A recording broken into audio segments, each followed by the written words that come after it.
বঙ্কু, বঙ্কু, আমার আমার দিন বোধহয় শেষ। আমার মৃত্যুর পর এ পালঙ্কের অধিকার আর আর যেন কেউ না পায়। এ পালঙ্ক আমার, এ পালঙ্ক আমার। অনেক কষ্ট করে বানিয়েছি। এ পালঙ্কের খেয়াল রাখিস তুই। এটাই এটাই আমার সম্পত্তি। না না বাবু, এর অধিকার কেউ পাবে না। আমি যতদিন বেঁচে আছি এ খাট আমি কাউকে নিতে দেব না। চোখ বোঝালেন বিধুভূষণ। বাবু, বাবু, বাবু।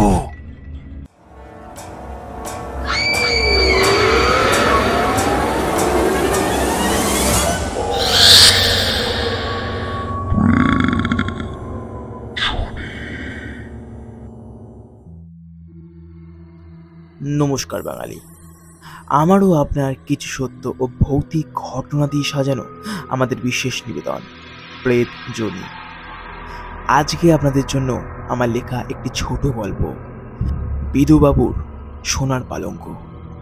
ঘটনা পাঠে আমি রাজ, ঘনশ্যাম ও কিরণের চরিত্রে রুদ্র, গ্রাফিক্সে রোহান। শুরু করছি আজকের এপিসোড, বিধুবাবুর সোনার পালঙ্ক।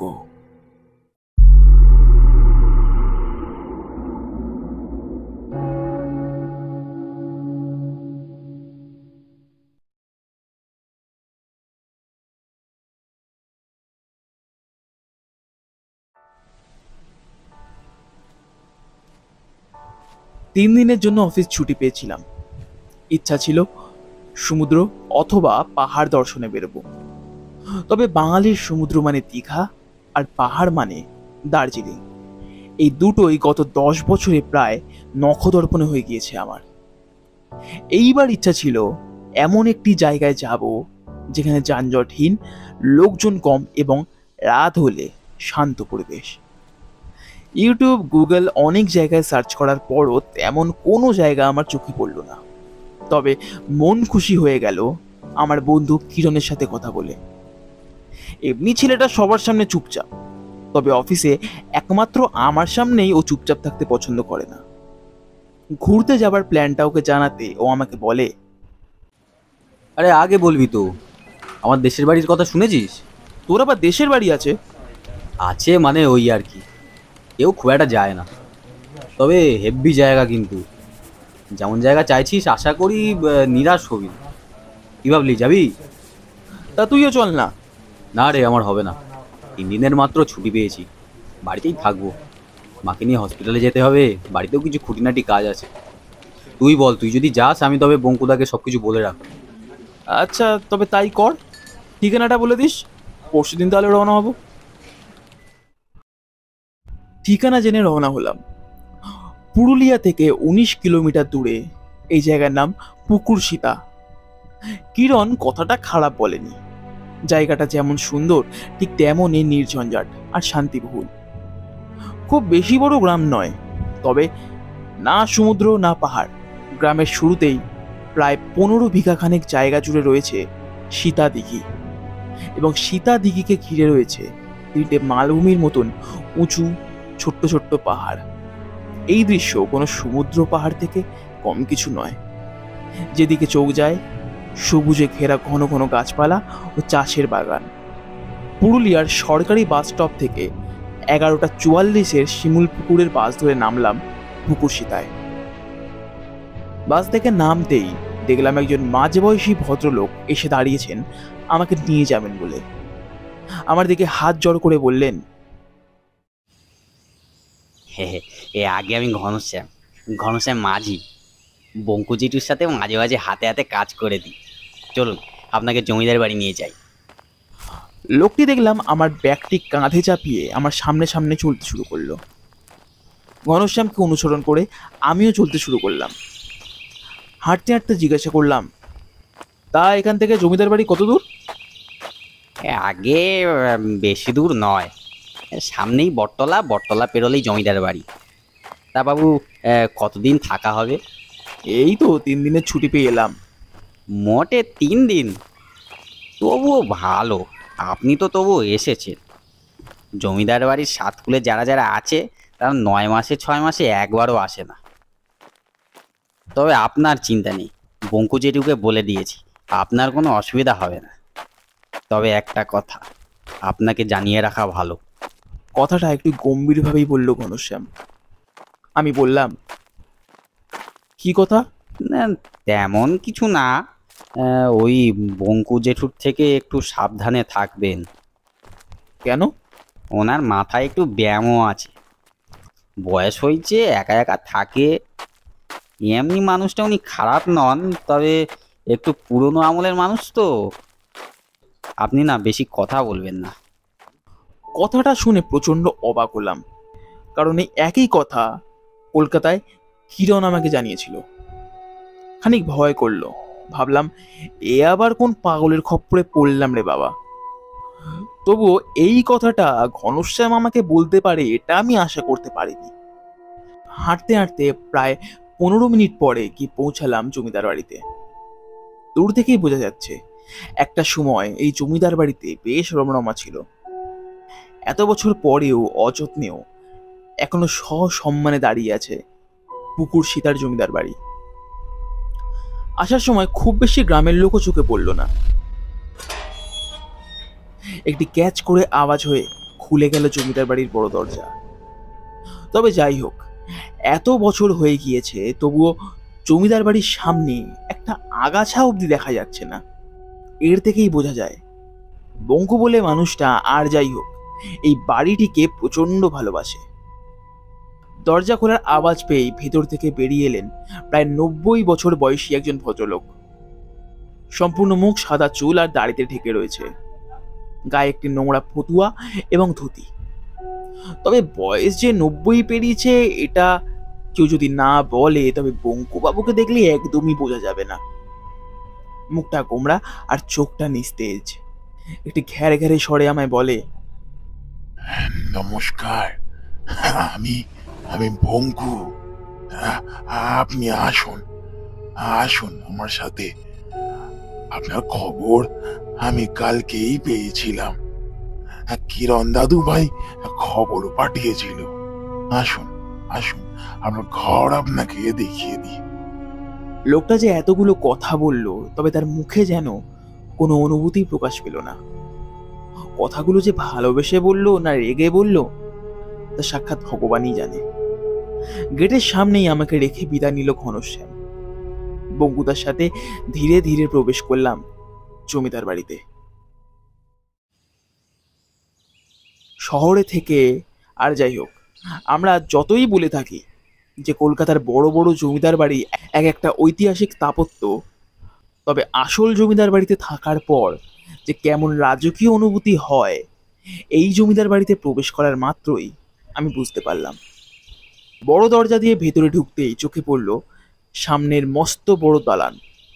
বোধহয় কোনো সময় এখানে বেশ জাঁকজমক করে পূজা হতো। এখনো যেন ওর ছাপ পড়ে রয়েছে এই দালানে। বঙ্কুদা যতক্ষণে ধীরে ধীরে হাঁটছিল ততক্ষণ সবকিছু প্রচন্ড নিস্তব্ধ ছিল। আমি কিছুটা নিস্তব্ধ খুঁচিয়ে বললাম, আচ্ছা বঙ্কুদা, এখানে ইলেকট্রিসিটি নেই? বঙ্কুদা সেই একই বিনা অনুভূতিশীল চাহনিতে উত্তর দেয়, আগে যখন মাঝে মাঝে শহর থেকে কেউ ঘুরতে আসতো তাদের জন্য বিদ্যুতের ব্যবস্থা করা হতো। একা থাকি, ও সব আমার লাগে না। হাঁটতে হাঁটতে গিয়ে পৌঁছালাম দোতলার 3 নম্বর ঘরের সামনে। ঘরটা বেশ পরিষ্কার পরিচ্ছন্ন। পেল্লাই বড় মাপের একটি খাট, 3 জন অনায়াসে শুতে পারবে।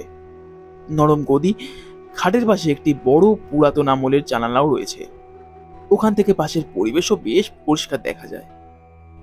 আলনা, ড্রেসিং টেবিল সবকিছু মিলিয়ে এক কথায় অপূর্ব। আমার বেশ পছন্দ হয়েছে, তবে সবকিছুর মধ্যেও একটা জিনিস আমার মোটেও পছন্দ হলো না। নেটওয়ার্ক এখানে একদম নেই বললেই চলে। হয়তো এটা আমাকে আগে জিজ্ঞাসা করে আসাই উচিত ছিল। কিন্তু একদিকে ভালোই হয়েছে, সবকিছুর থেকে মাঝে মাঝে একটু দূরে সরে যাওয়া ভালো। এর থেকে তোমার পূর্ব নিত্য জীবনের প্রতি একটু টান বাড়ে। ঘরটার দিকে তাকিয়ে এদিক ওদিক দেখছিলাম। ঠিক সেই মুহূর্তে বঙ্কুদা বলল, স্নান ঘরে জল দিয়েছি, স্নান করে খেতে চলে আসুন। এই বলে বেরিয়ে গেল বঙ্কুদা। আমি আর দেরি করলাম না, স্নান করে গেলাম ডাইনিং হলের দিকে। সে কি আয়োজন! সরু চালের ভাত, মাছের মাথা দিয়ে ডাল, মাছের মাথা দিয়ে এক প্রকার তরকারি, পাকা কাতলার কালিয়া, চাটনি, পাঁপড়, মিষ্টি। এত কিছু দেখে চোখ কপালে উঠলেও খুব একটা আশ্চর্য হলাম না। তবে এটা ভেবে একটু অবাক হলাম যে একা মানুষ এত কিছু কিভাবে করলো। তবে আর স্বাদ পাচ্ছে না ভেবে খেতে শুরু করলাম।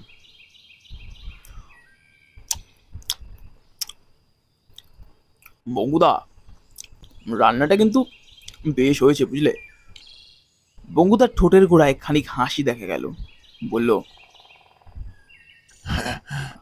খেয়ে নিন, খেয়ে নিন, আরো লাগলে বলুন, লজ্জা পাবেন না। আচ্ছা, তুমি কি এখানে একাই থাকো? না, আমার মালিকের সাথে থাকি আমি। খুব ভালো মানুষ, ভীষণ সজ্জন ব্যক্তি। তোমার মালিক মানে? তোমার বন্ধু কিরণ দাদু ভাই, ওনার একমাত্র ঠাকুরদা। এ ভদ্রলোক বলে কি! তবে এই কথাটা সত্যি। কথাবার্তা শুনে বোঝাই যাচ্ছে যে লোকটার নির্ঘাত মাথার ব্যামো আছে। কিরণের কাছে নিজের কানেই শুনেছি ওর ঠাকুরদা ওর জন্মের কিছু বছর পরই মারা গেছে। তবে এই মহাশয় আবার কার কথা বলছে? বললাম, কিরণের দাদু তো ওর জন্মের কিছু বছর পরেই মারা গেছে শুনেছিলাম। তা তুমি কার কথা বলছো? বঙ্কুদা এইবার একটু রেগেই উত্তর দিল, কার কথা মানে? এই বাড়ির মালিক একজনই, আমার আমার মালিক বিধুভূষণ চাটুজ্জে। আর আমি আমি ওনার সঙ্গেই থাকি। আর কথা বাড়ালাম না। বুঝলাম ওনাকে নিয়ে যা যা কথা আমার কানে এসেছে এখনো অবধি তার মধ্যে বেশিরভাগটাই সত্যি। পরক্ষণে আবার এও মনে হয় যে কিরণ হয়তো যে দাদুর কথা আমাকে বলেছিল, হয়তো ইনি সেই দাদু নন।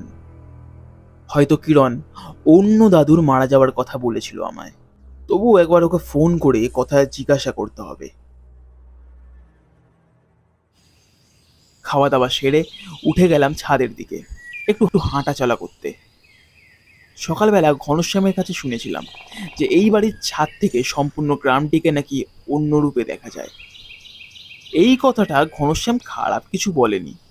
সামনে বড় দিঘি আর চারিদিকে ছেয়ে আছে সবুজ। এ যেন শহরের লোকেদের কাছে এক অন্য জগৎ। দক্ষিণ থেকে বসন্তের স্নিগ্ধ বাতাস বইছে, মন জুড়িয়ে এলো। ছাদে কিছুক্ষণ সময় কাটানোর পর সিঁড়ি দিয়ে নিচে নামছিলাম। বঙ্কুদার কথা যে যাই বলুক, ওনার মাথায় ব্যামো রয়েছে, উনি ভুলভাল বকে। সে যাই হোক, ওনার হাতের কাজের কিন্তু প্রশংসা করতে হবে। এত বড় ছাদ একদম ঝাঁ চকচকে, একটা পাতা অবধি নেই। বাড়িটির অবস্থা বাইরে দিয়ে ঠিক যতটা খারাপ মনে হয়েছিল, ভেতর দিয়ে ততটা খারাপ অবস্থা নয়। সিঁড়ি দিয়ে নিচে নামার সময় চোখ গেল 3 তলার পূর্ব দিকের একটি ঘরের দিকে। অন্যান্য ঘরের তুলনায় এই ঘরটি একটু অন্যরকম। সামনে বেশ দামি পর্দা লাগানো, শাল কাঠের তৈরি দরজার পাল্লা, তাতে সোনালি রং করা। অন্যান্য ঘরের বাইরে তালা ঝোলানো থাকলেও এই ঘরের বাইরে কোনো তালা নেই। মনের ভেতর থেকে কেউ যেন প্রশ্ন করে উঠল, এই ঘরে কে থাকে? বঙ্কুদা তো দেখলাম নিচের সিঁড়ির পাশের ঘরটায় থাকে। তবে এই ঘরটা এত সাজানো গোছানো কেন? এই কথাটা মাছের কাঁটার মতন মনের মধ্যে কেমন যেন খচখচ করতে শুরু করলো। এদিক ওদিক দেখলাম, বঙ্কুদাকে দেখতে পেলাম না। মনে হলো একবার গিয়ে দেখাই যাক না ভেতরে কে থাকে। ধীরে ধীরে এগোতে শুরু করলাম ঘরটার দিকে। হাঁটতে হাঁটতে গিয়ে যখন ঘরটার বাইরে দাঁড়ালাম, তখন বুঝলাম এই ঘরের দরজার পাল্লাগুলো অন্যান্য ঘরের থেকে একটু বেশি বড়। হালকা পর্দা সরিয়ে ভেতরটা দেখার চেষ্টা করলাম। বারবার মনে হচ্ছিল যে হয়তো এই কাজ আমার করা উচিত হচ্ছে না। তবে এই ঘরে যে কে থাকে এই প্রশ্নটার উত্তর যতক্ষণ না পাচ্ছিলাম, কেন জানি না আমার সমস্ত শরীর কৌতূহলে যেন নাড়াচাড়া দিয়ে উঠছিল। পর্দা সরিয়ে দেখলাম দুটো দরজার পাল্লার মাঝে খানিক ফাঁকা রয়েছে। তা দিয়ে ঘরের ভেতরটা অনায়াসে উঁকি মারা যাবে। হালকা উঁকি মেরে দেখলাম। উঁকি মারতেই প্রথমে যেটা চোখে পড়ল, ঘরের ডান দিক ঘেঁষে রাখা একটা পেল্লাই মাপের খাট। খাট বলা ভুল হবে, এ এক কথায় জমিদারের পালঙ্ক, যার কাঠে এ যেন আমি বিশ্বাস করতে পারছিলাম না। ওটা কি সোনা? হ্যাঁ, খাটের কাঠগুলো ওই সোনায় মোড়ানো। কাঠের ওপরে সোনার আস্তরণ আমার চোখে যেন জল করছে। ঠিক সেই সময় একটা ঠান্ডা হাত এসে পড়লো ঠিক আমার কাঁধের ওপর। সারা শরীর যেন কাঁটা দিয়ে উঠল। মাথা ঘুরিয়ে দেখলাম বঙ্কুদা আমার দিকে কেমন যেন একটা অজানা দৃষ্টিতে তাকিয়ে আছে। এই পরিস্থিতিটার জন্য আমি খুব একটা প্রস্তুত ছিলাম না। বঙ্কুদা একটু গম্ভীর স্বরে বলল, কি করছেন এখানে? কি করছেন এখানে? কি বলবো সেই মুহূর্তে ঠিক গোছাতে পারলাম না। আমতা আমতা করে বললাম, ওই নিচেই যাচ্ছিলাম, দেখলাম এত সুন্দর ঘর, অন্যান্য ঘরের থেকে ঘরটা একটু বেশি সুন্দর লাগছিল, তাই আর কি একটু দেখছিলাম। কে থাকে এই ঘরে? বঙ্কুদা দেখলাম কথাটা শুনে খানিক রেগে উঠল, তবে তা আমাকে বুঝতে দিল না। খানিক কটু স্বরে বলল, আজকে যা করেছেন এ ভুল আমি যেন আর না করতে দেখি কখনো। এ এ ঘর আমার মালিকে। এ ঘরে উনি আর অন্য কোনো ব্যক্তির প্রবেশ পছন্দ করেন না। যান, যান এখান থেকে, যান। ভুলটা নিজ্ঞাত আমারই ছিল, তাই কিছু বললাম না। তবে এই কথাটা কিরণকে জানাতে হবে। বাড়ির অতিথির সাথে এত বাজে ব্যবহার, এটা কোনোভাবেই মানা যায় না। ঘরে এসে ফোন করার চেষ্টা করলাম কিরণকে, তবে প্রচেষ্টা বিফল। অনেক চেষ্টা করার পরও কোনো টাওয়ার পাওয়া গেল না। ভাবলাম যে একেবারে বাড়ি ফিরেই ওকে কথাটা জানাতে হবে। তবে একটা কথা আমার মনে কেমন যেন খচখচ করছিল। বঙ্কুদার মালিক মানে কিরণের দাদু। ওটা তবে কিরণের দাদুর ঘর, তবে তো ওনার সঙ্গে আমার আলাপ করা দরকার। বঙ্কুদা তো ওই ঘরের দিকে আমাকে তাকাতেও দিচ্ছে না। তবে কি সত্যিই কিরণের দাদু লোকজন পছন্দ করেন না? তবে কি সত্যিই কিরণের দাদু আজও বেঁচে আছেন? তাও যদি হয়, ওনার বাড়িতে আমি এসেছি, অন্তত বাড়ির কর্তা হিসেবে একবার তো ওনার দেখা করতে আসাটা দরকার। কিছু একটা জিনিস বিড়ালের নখের মতন আমার মনে আঁচড় কাটতে শুরু করলো। একবার মনেও হলো যে বঙ্কুদা যেই সময় স্নান করতে দিঘিতে যায়, সেই সময় একবার ঘরে ঢুকে দেখলে হয় না? পরে এও মনে হলো যে না, এ আমি কি ভাবছি, কি দরকার আমার ওই ঘরে যাওয়ার? বাড়ির অতিথি অতিথির মতনই থাকি, কি দরকার অন্য লোকের ঘরে উঁকি মারার? 3 দিনের জন্য এসেছি, নিজের মতন করে থাকি, নিজের মতন করে আনন্দ করি, আবার ফিরে যাব কলকাতায়। তবে ওই সোনায় মোড়ানো পালঙ্ক দেখে খানিক লোভ হলো আমার। খানিক ওখানে শোয়ার লোভটা যেন মনের মধ্যে চাগার দিয়ে বসলো। বিকেলবেলার সময়টায় ঘরে বই পড়ে কাটিয়ে দিলাম এবং রাতের বেলা নিজের ঘরে খাবার দাবার খেয়ে ঘুমিয়ে পড়লাম। পরের দিন ভোরবেলা ঘুম থেকে উঠে একটু আশপাশটা ঘুরে দেখার ইচ্ছা হলো। ছাদে উঠে বাড়ির পেছনে নিম গাছ থেকে একখানা নিমের দাঁতন নিয়ে দাঁতে ঘষতে ঘষতে বেরিয়ে পড়লাম। হাঁটতে হাঁটতে গিয়ে পৌঁছালাম দিঘির পাড়ে। কি অপূর্ব দৃশ্য! সূর্য তখন ওই 3টি মালভূমির মাথার উপর দিয়ে উঁকি মারছে। হালকা হালকা ঠান্ডা বাতাস এসে অনবরত পড়ছে মুখের ওপর। শান্ত নিরিবিলি পরিবেশে কেমন যেন মনটা গুনগুনিয়ে উঠল।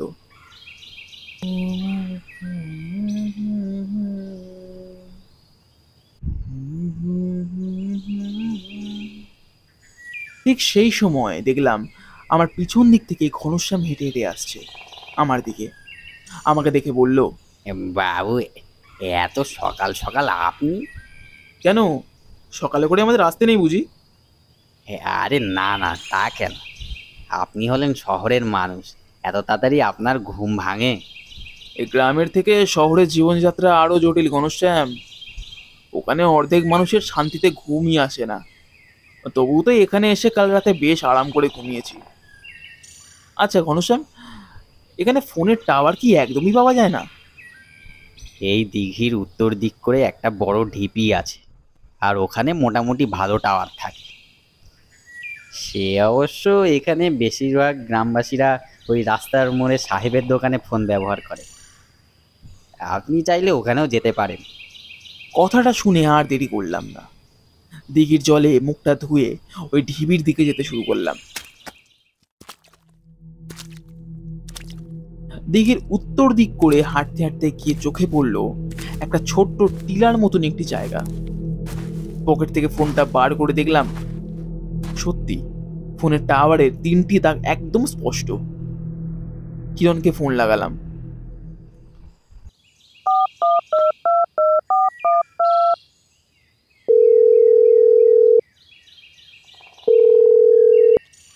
কিরে, খবর কি? কেমন লাগছে তোর পুকুরশিতা? হ্যাঁ, ভালোই লাগছে। জায়গাটা একটু বেশিই ভালো, টিলার ওপরে এসে টাওয়ার খুঁজতে হচ্ছে। হ্যাঁ, ওই কারণেই তেমন কেউ খুব একটা যায় না। আচ্ছা, তোরা লাস্ট কবে এসেছিলিস বলতো এখানে? আমার জ্ঞান থাকতে একবারই গিয়েছিলাম, তারপর আমার দাদুর ওই রাগচটা ব্যবহারের জন্য ওই বাড়িতে আর কেউ যায়নি। তবে একটা অভিযোগ আছে তোর কাছে। কি অভিযোগ? বাড়িতে কোনো অতিথি গেলে বাড়ির কর্তারা তো একবার দেখা করতে আসে, তাই না? হ্যাঁ, তা তো অবশ্যই। তোর দাদু রাগচটা মানুষ বটে, দেখা করতে আসা তো দূরে থাক, সামান্য তার মুখ দর্শন অব্দি করালো না। আমার দাদু? সংশয়ের সঙ্গে বলল কথাটা। আমি বললাম, হ্যাঁ তোর দাদু। বঙ্কুদা তাকে নিয়ে এতটাই পজেসিভ, দাদুর ঘরের আশেপাশেও আমাকে দাঁড়াতে দিচ্ছে না। একবার কি দাঁড়িয়েছিলাম, গরুর মতন হুড় হুড় করে দাঁড়ালো আমায়। কথাটা শুনে কিরণ কিছুক্ষণ চুপ হয়ে থাকে। কি রে, চুপ করে গেলি কেন? না, তুই সত্যি দাদুর ঘরের বাইরে দাঁড়িয়েছিলিস তো? আরে বাবা হ্যাঁ রে, ঘরের বাইরে বেশ দামি একটা পর্দা লাগানো, অন্যান্য ঘরের থেকে দরজার পাল্লা কি সুন্দর, দেখেই মনে হচ্ছে কোনো জমিদারের ঘর। ঘরের সামনে দাঁড়াতেই বঙ্গুদা রেগে মেগে বলতে শুরু করে যে আমার মালিক বিশ্রাম করছে, ওনাকে বিরক্ত করো না, এই বলে আমাকে তাড়িয়ে দিল। এই কথা তোকে বঙ্কুদা বলেছে? কেন, কি হয়েছে? মালিক মানে তো তোর দাদুই। হ্যাঁ, মালিক মানে তো আমার দাদু, তবে তিনি তো আমার জন্মের কিছু বছর পরেই মারা গেছে। তুই কি বলছিস বলতো? কেমন যেন গুলিয়ে গেল। কিরণ কি বলছে? ওর জন্মের কিছু বছর পরই ওর দাদু যদি মারা গিয়েই থাকে, তবে বঙ্কুদা যার কথা বলছে সে কে? বললাম, আচ্ছা তোরা দাদু মারা যাওয়ার পর এখানে আসিসনি কোনোদিন? দাদু মারা গিয়েছিল সেই খবরই আমরা পেয়েছিলাম 1 সপ্তাহ পর। বাবার সঙ্গে দাদু দাদুর কিছু বিবাদের পর দাদু সাফ জানিয়ে দেয় উনি আর আমার বাবার মুখ দর্শনও করতে চায় না। বাবাও ছিলেন এক কথার মানুষ, এক জামা কাপড়ে গ্রাম ছেড়ে চলে এসেছিলেন। এর কিছু বছর পর দাদুর শরীর খারাপ শুনে আমরা সবাই মিলে গেছিলাম আর একবার। তবে তখনও দাদুর ওই রাগ ছটা স্বভাবের জন্য ওই একই দিনে আমরা আবার ফেরত চলে আসি। তার আরো 1.5 বছর পর হঠাৎ একদিন খবর আসে দাদু মারা গিয়েছে, 1 সপ্তাহ হয়ে গেছে। আমাদের ঠিকানা ওখানে তেমন কেউ খুব একটা জানে না, আর তখনকার যুগে ফোন তো অনেক দূরের কথা। পরে শুনেছিলাম বঙ্কুদাই নাকি দাদুর শেষ কাজ করেছিল। বঙ্কুদার অমন ব্যবহার আর কিরণের এই কথাগুলো যেন আমি সাজাতে পারছিলাম না। কিরণের সঙ্গে আরো কিছুক্ষণ কথা বলে এও বুঝলাম যে ওর দাদুর শখের কারণে ওনার জন্য একটি শাল কাঠের তৈরি সোনায় মোড়ানো পালঙ্ক তৈরি করায়। তবে সেই পালঙ্ক উনি বেশি দিন ভোগ করতে পারেননি। হয়তো সেই দিন ওই পালঙ্কই দেখেছি আমি।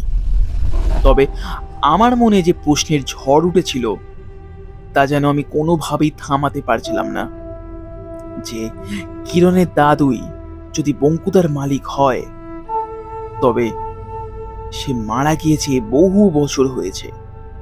তবে এখন বঙ্কুদা তার কোন মালিকের কথা বলছে? এই প্রশ্নের ঝড় সামলানোর আমি একটা উপায় খুঁজে বের করলাম। কাল কলকাতায় ফেরার আগে একবার অন্তত ওই ঘরে আমাকে ঢুকে দেখতে হবে বঙ্কুদার মালিক কে। ঠিক করলাম রাতে যখন বঙ্কুদা রান্না করতে যাবে ঠিক সেই সময় আশেপাশে কেউ থাকে না, একমাত্র এটাই সুযোগ। রাতের জন্য অপেক্ষা করতে শুরু করলাম। রাত 8টা। দেখলাম বঙ্কুদা ওই ঘর থেকে কি একটা সুরে গান করতে করতে একটা মোমবাতি নিয়ে রান্নাঘরের দিকে চলে গেল। বুঝলাম এটাই সুযোগ।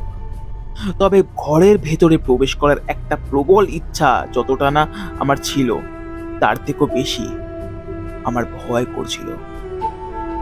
এত বড় একটা জমিদার বাড়ি, সামান্য মোমবাতি ছাড়া চারিদিকে ঘুটঘুটে অন্ধকার।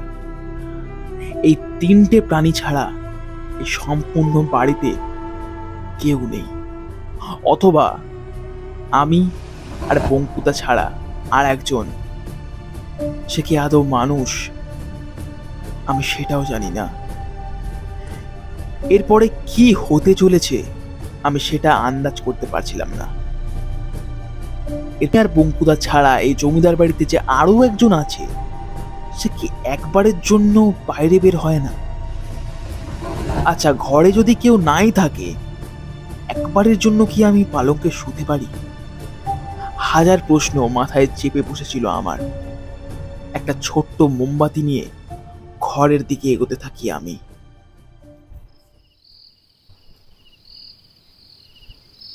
এমনিতেই জায়গাটা একটু বিকেল হতেই নিস্তব্ধ হয়ে পড়ে। চারিদিক থেকে ঝিঝির ডাক আর পেঁচার কর্কশ ডাক ছাড়া অন্য কোনো মানুষের গলার আওয়াজ পাওয়া যায় না। ধীরে ধীরে পা চালাতে শুরু করলাম। অনুভব করলাম বসন্তের এই হালকা ঠান্ডার মধ্যেও কিছুটা ঘাম আমার নাকের কাছে জড়ো হয়েছে, গলা শুকিয়ে আসছে। আচ্ছা, সত্যি যদি ভেতরে কেউ থাকে, যদি তার সঙ্গে আমার দেখাই হয়, তবে আমি কি বলবো? বুকের হৃৎপিণ্ডে এত জোরে জোরে শব্দ আমি আজ অবধি কোনোদিন শুনিনি। ঘরটার দরজার বাইরে গিয়ে দাঁড়ালাম। দেখলাম ঘরের দরজা বাইরে দিয়ে হালকা করে ভেজানো আছে। ভেতরের মোটা লম্বা মোমবাতির আলোয় ঘরটা হলদেটে আভায় ভরে উঠেছে। ঘরের দরজাটা হালকা একটু খুলতেই একটা ভ্যাপসা পচা গন্ধ আমার নাকে এসে ধাক্কা মারে। পকেট থেকে রুমাল বার করে নাকে চেপে ধরলাম। মোমবাতির হলদেটে আলোয় সোনার পালঙ্কটি চকচক করছে।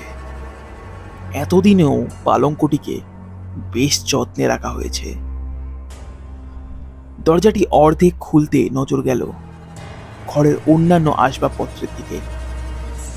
একদিকে পালঙ্ক, তার ঠিক পাশেই রাখা একটি স্টাডি টেবিল। ও তার ঠিক পাশ ঘেঁষে রাখা কাঠের বুক র্যাক।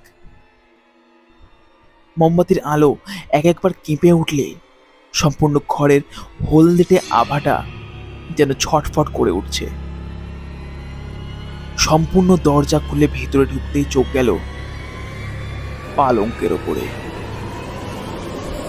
পালঙ্কের ওপরে শুয়ে আছে একটা আস্ত নরকঙ্কাল।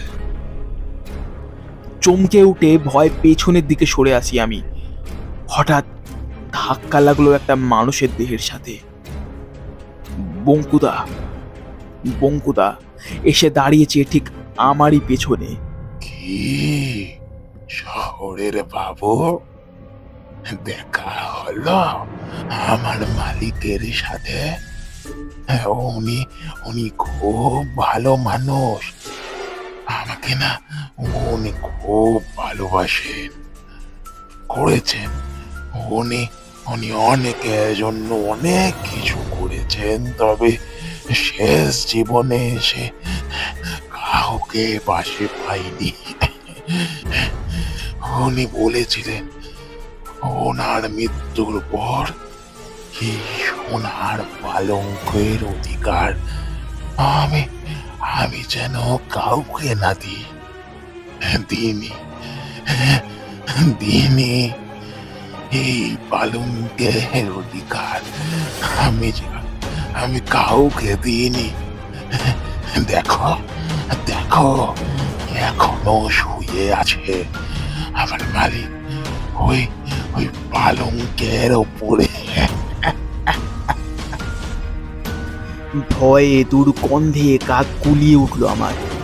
দরজার সামনে দাঁড়িয়েছিল বঙ্কুদা। ঠেলা মেরে তাকে সরিয়ে ঘর থেকে বেরিয়ে আমার ঘরের দিকে ছুট মারলাম। ব্যাগপত্র আমার সবকিছু গোছানোই ছিল, নিয়ে ছুট মারলাম বাস স্টপের দিকে। ওই বাড়ি দিয়ে যখন বেরোচ্ছিলাম, পিছন থেকে বঙ্কুদার কান ফাটানো চিৎকার যেন আমার পিছু করছিল। প্রাণপণে ছুটতে ছুটতে অন্ধকারের মধ্যে দুবার পড়ে গিয়ে ঊর্ধ্বশ্বাসে গিয়ে পৌঁছই বাস স্ট্যান্ডে। কিছুটা ভাগ্য সাথ দেয় আমার। পুকুরশিতা থেকে শেষ বাস তখনও বের হয়নি। 15 মিনিটের মধ্যে বাস এসে দাঁড়ায় আমার সামনে। উঠে পেছন ফিরে একবার জমিদার বাড়ির দিকে তাকালাম। অন্ধকারে ওই বিভীষিকাময় জমিদার বাড়িতে পড়ে রইল বঙ্কুদা আর বঙ্কুদার মালিকের নরকঙ্কাল, আর নরকঙ্কালের সাধের তৈরি তার সোনার পালঙ্ক।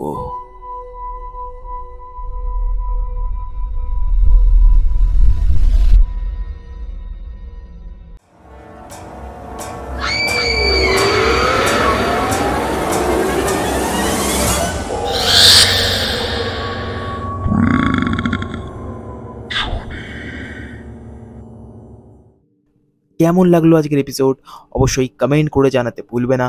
শেয়ার করে দিও এবং একটি লাইক করে দিও আজকের এপিসোডটাকে। সাবস্ক্রাইব করতে কিন্তু কেউ বলো না, অবশ্যই কিন্তু কমেন্ট করে জানিও আজকের এপিসোডটা তোমাদের কতটা ভালো লেগেছে, এবং এরকম গল্প তোমরা আরও শুনতে চাও কিনা সেটাও কিন্তু কমেন্টে এসে জানিও। তোমাদের সঙ্গে দেখা হচ্ছে পরের এপিসোডে।